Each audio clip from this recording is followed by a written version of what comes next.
नमस्कार मंडळी, आज आपण गौरी गणपती विशेष आकर्षक अशी फुलं बनवतोय। कुणाला सुद्धा विश्वास बसणार नाही की तुम्ही ही फुलं घरी बनवलेत। बघणाऱ्याला वाटेल की विकत आणलेली फुलं आहेत आणि तुम्ही ढिगभर जरी फराळ गौरी समोर ठेवला तरी सुद्धा त्याच्यामध्ये ही फुलं 100% उठून दिसणारच, याची फुल गॅरंटी। करायला एकदम सोपी आहेत आणि केल्यानंतर सजावटीसाठी तुम्ही 5 ते 6 दिवस याला आरामामध्ये ठेवू शकता। गौरी झाल्यानंतर सुद्धा गणपतीपुढे ही फुलं तुम्ही ठेवू शकता। कशी करायची ते व्हिडिओमध्ये चला सांगते। इथे बघू शकता एक गोल ताट घेतलेला आहे, त्याच्यामध्ये 2 कप मैदा घेतलेला आहे, थोडंसं मीठ टाकायचं आहे आणि थोडं पाणी घालून आपल्याला घट्टसर असा गोळा तयार करून घ्यायचा आहे। मंडळी, तुम्हाला जर का अशाच गौरी गणपती विशेष रेसिपी अजून बघायच्या असतील तर आपल्या चॅनलला सबस्क्राईब करा आणि जी बाजूची बेल घंटा आहे ती सुद्धा प्रेस करा, म्हणजे व्हिडिओ अपलोड केल्यानंतर पहिली नोटिफिकेशन तुम्हाला मिळेल। इथे बघू शकता असा घट्टसर गोळा तयार करून घेतलेला आहे। अगदी चपातीला बनवतो त्याच्यापेक्षा घट्टसर असा गोळा तयार करून घ्यायचा आहे। गोळा जर का घट्टसर असेल तरच आपली फुलं आहेत ती व्यवस्थित होतात। एका गोळ्याचे 2 भाग करून घेतलेले आहेत। एक भाग जो आहे तो मी व्यवस्थित मळून एका बाजूला ठेवून देणार आहे, कारण याच्यामध्ये मी कलर मिक्स करणार नाही आहे, पांढरीच फुलं बनवणार आहे आणि दुसऱ्यामध्ये कलर मिक्स करून घ्यायचा आहे। तुम्हाला जेवढ्या कलरची फुलं बनवायची आहेत तेवढे याचे पार्ट करू शकता। ते बघू शकता जो मी कलर मिक्स करणार आहे त्याच्यासाठी या पद्धतीने कणिक आहे ती पसरवून घ्यायची आहे आणि त्यानंतर याच्यामध्ये कलर टाकून घ्यायचा आहे। कणिक आपली तयार आहे, त्यानंतर याच्यामध्ये कलर मिक्स करायला गेलं की थोडासा वेळ लागतो, तर एकदम सोपी पद्धत सांगते कसा कलर मिक्स करायचा। या पद्धतीने थोडा कलर टाकून घ्यायचा आहे आणि खाली जर का तुम्ही परातीमध्ये कणिक मळाल तर कलर मिक्स होणार नाही।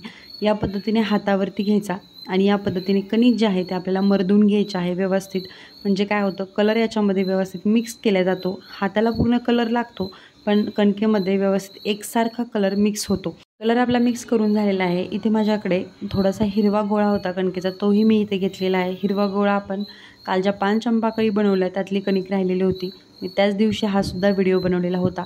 5 चंपाकळीचा व्हिडिओ तुम्ही जर का बघितला नसेल त्याची लिंक मी डिस्क्रिप्शनमध्ये देते, नक्की बघा। सुरुवातीला आपण जी पांढरी कणिक होती ती लाटून घ्यायची आहे पातळसर, जशी की आपण चपाती लाटतो अगदी त्या पद्धतीने आपल्याला ही मोठी चपाती लाटून तयार करून घ्यायची आहे एकसारखी। पीठ वगैरे काहीही न लावता आपल्याला व्यवस्थित लाटून घ्यायचं आहे। बघू शकता पिठी न लावता सुद्धा व्यवस्थित लाटलं जाते, अजिबात चिकटत वगैरे नाही।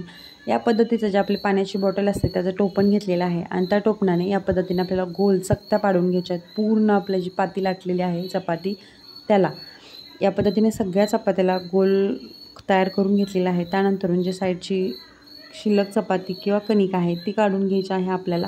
नंतर ह्या जो गोल छोटे पुऱ्या तयार केलेल्या आहेत त्यातलं बघू एक घ्यायचा आणि या पद्धतीने फोल्ड करायचा आहे व्हिडिओ दाखवल्याप्रमाणे आणि त्यानंतर एकावर एक अशा ह्या गोल पुऱ्या ठेवत आपल्याला याच्या पाकळ्या तयार करून घ्यायच्या आहेत ज्या आपण फुल बनवणार आहेत। आणि त्यानंतर या पद्धतीने ज्या पाकळ्या आहेत त्या थोड्याशा अशा पसरून घ्यायच्या आहेत, म्हणजे आकार आहे तो अगदी परफेक्ट येतो। जेवढ्या तुम्ही याला गोल पाकळ्या जोडत जाल तेवढा जो फुलांचा आकार आहे तो खिळला जातो। बघू शकता इथे 2 फुलं मी तयार करून घेतलेले आहेत। तिसरं फुलसुद्धा या पद्धतीने एकावर एक पाकळी पहिली जी आहे ती गोल फोल्ड करून घ्यायची, त्यानंतर दुसरी पाकळी याच्यावरती अशी लावत जायची आणि दुसऱ्या पाकळीच्या कडेला तिसरी पाकळी चिकटवायची आणि तिसऱ्या पाकळीच्या कडेला चौथी। फुलं तयार करण्याची जी स्टेप आहे ती व्हिडिओमध्ये तुम्ही अगदी बारकाईने बघा, म्हणजे तुमच्या पटकन लक्षात येईल।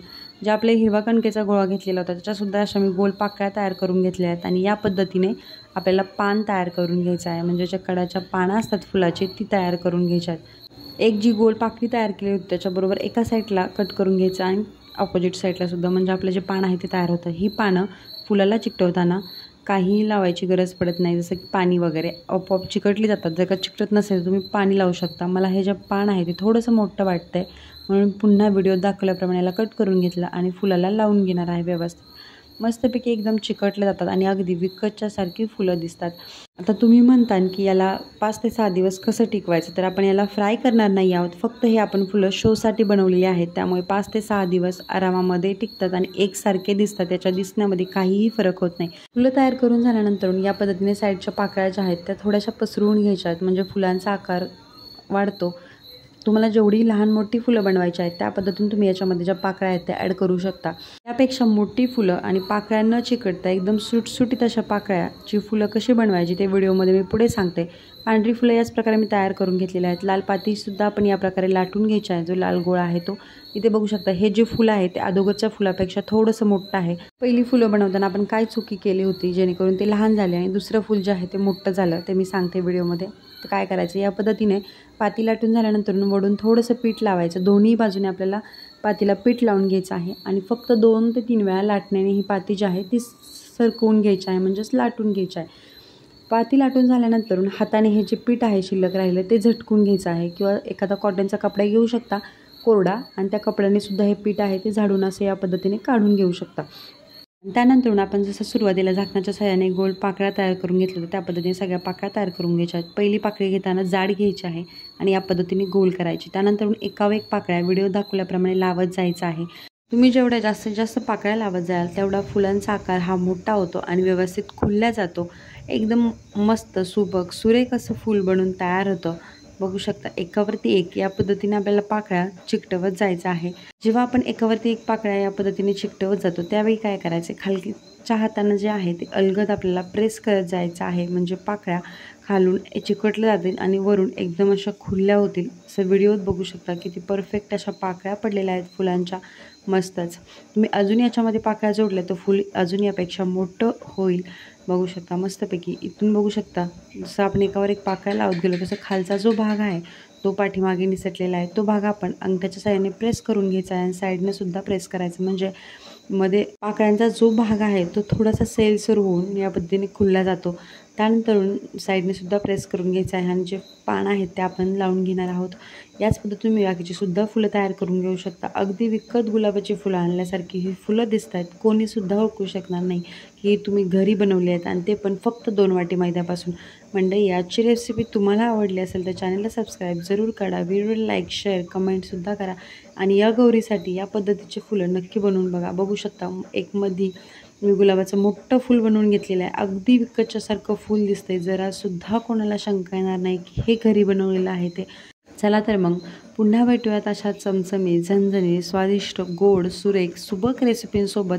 तोपर्यंत स्वस्त रहा, मस्त खा आणि वेळात वेळ काढून व्हिडिओ बघितल्याबद्दल तुम्हा सर्वांचे गुलाबी गुलाबी धन्यवाद.